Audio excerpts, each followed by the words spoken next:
Takže v tejto chvíľke je krásne nedeľné popoludne. Vyšiel som si na prechádzku s mojou obľúbenou knihou Hore nad Zvolen. Kniha je Život Čapkara, autobiografia tibetského jogína. A skúsim vám stade spontánne preložiť alebo simultáne preložiť jednu krásnu pieseň. Raz sa môj šťastný duchovný syn Kunzang Shepen sa ma opýtal, ako má človek zotrvávať v samády bez meditácie, ktoré sa podobá kontinuálnemu prúdu. A čo sa myslí pod pojmom prúd?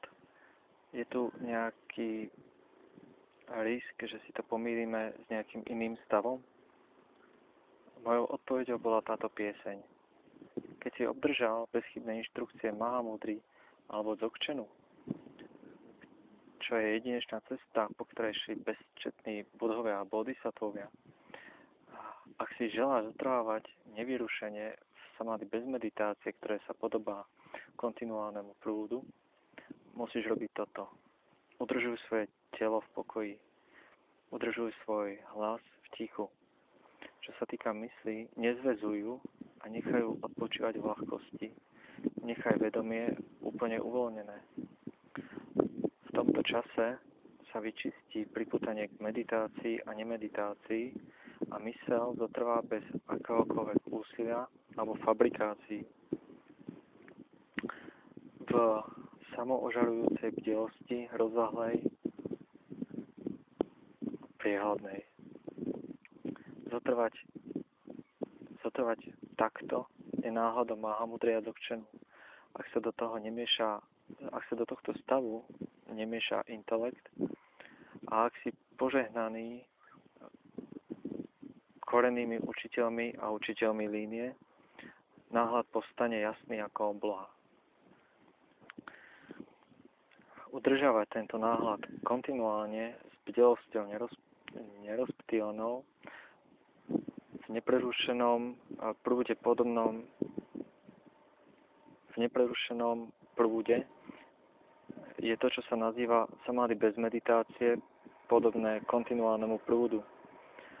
Ak človek nerozpozná toto, potom hoci nechá všetko ísť, upadne do neurčitého bežného stavu, o ktorom sa nedá povedať, že je to alebo ono. Byť pohltený v neurčitej tuposti by bolo chybou.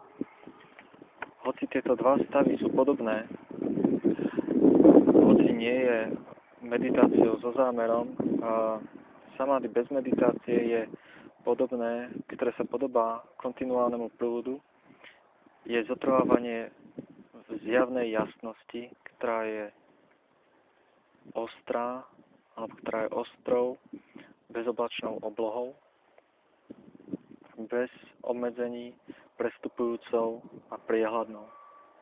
To druhé je iba tupý stav mysle, o ktorom sa nedá nič zvláštne povedať. Obmedzený, útržkovitý, rozdelený, postradajúci jasnosť, je tupou necitlivosťou. Mimo chyby, alebo mimo to, že si zameníš tieto dva stavy, nie je žiadna iná chyba, ktorú by si mohol spraviť.